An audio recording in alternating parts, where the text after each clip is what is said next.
Brethren, the presentation that I've taken from Solomon today is entitled Freemasonry and Sport.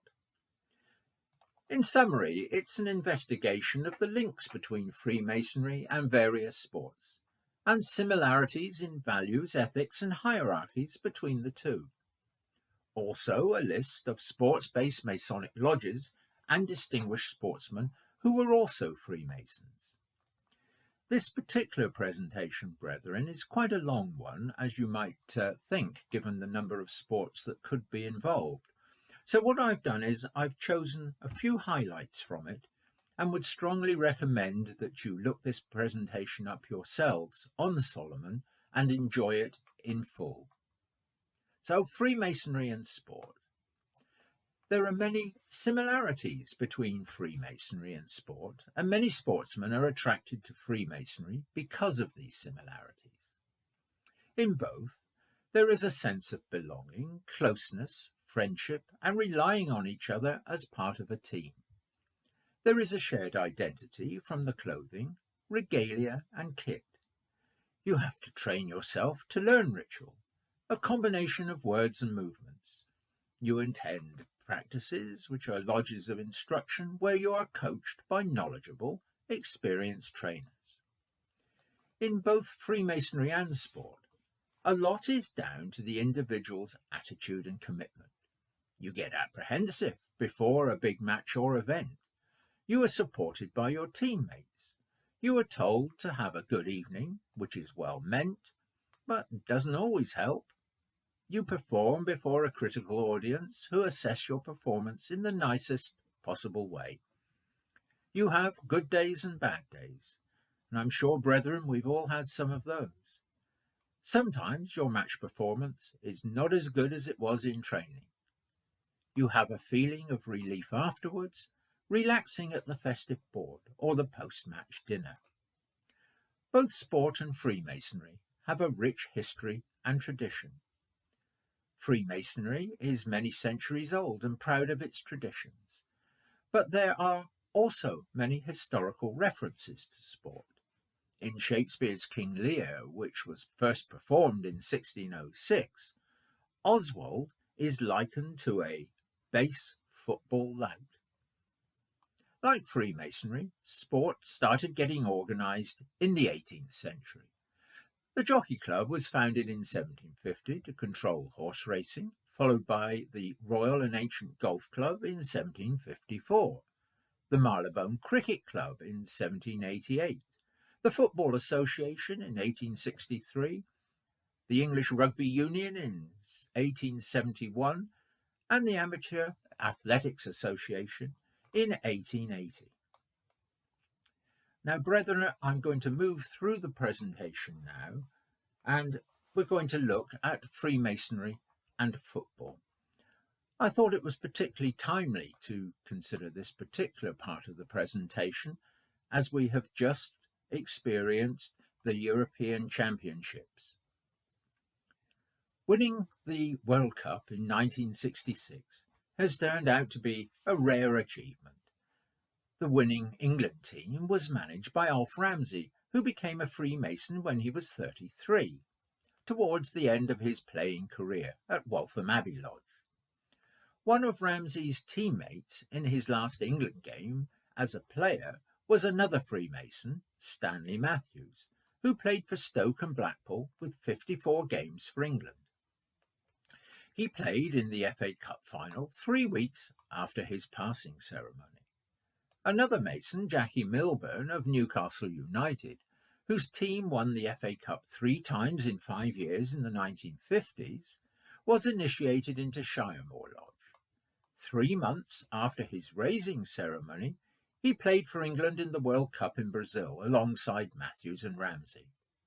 Ramsey was followed as England manager by Joe Mercer, who had played for Everton and Arsenal and was initiated into Rivercare Lodge in Aylesbury Port. One of the clubs Mercer managed was Manchester City, who play in light blue. This was a condition of its rescue from bankruptcy in 1894 by a group of local Freemasons, who asked for the playing strip to be changed from red and black to the light blue of a Master Mason.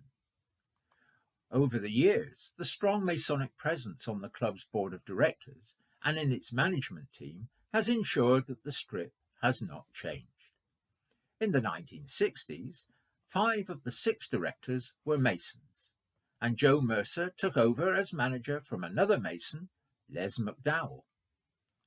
Another Freemason and Manchester City player who managed England was Don Revie, who was initiated into Leonidas Lodge in Leeds. He was followed as England manager by Ron Greenwood, who was initiated into Proven Fellowship Lodge in London and remained in the craft during a long spell as manager of West Ham United. There are many notable footballing Masons, one of whom is Leslie Compton, brother of Dennis Compton, the cricketer. Leslie played for Arsenal and was initiated into the Oriole Lodge in 1950, 2 months after he became the oldest post-war debutant for England, aged 38, a record that is likely to stand forever. Many of the founding fathers of famous football clubs were Freemasons, for example, Everton and Liverpool. Also, Sir Stanley Rouse, who was initiated into the Exonian Lodge, was secretary of the FA and president of FIFA.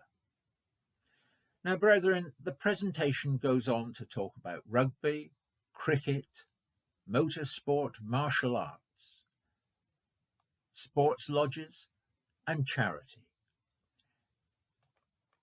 I think we should look at charity. Charity has always been at the core of Freemasonry, and there are many examples where money for charity has been raised through sporting endeavour. To give 2 examples, selected at random, Pete Bray, a record-breaking British adventurer and member of Phoenix Lodge in Cheshire. He was the first person to kayak solo across the Atlantic.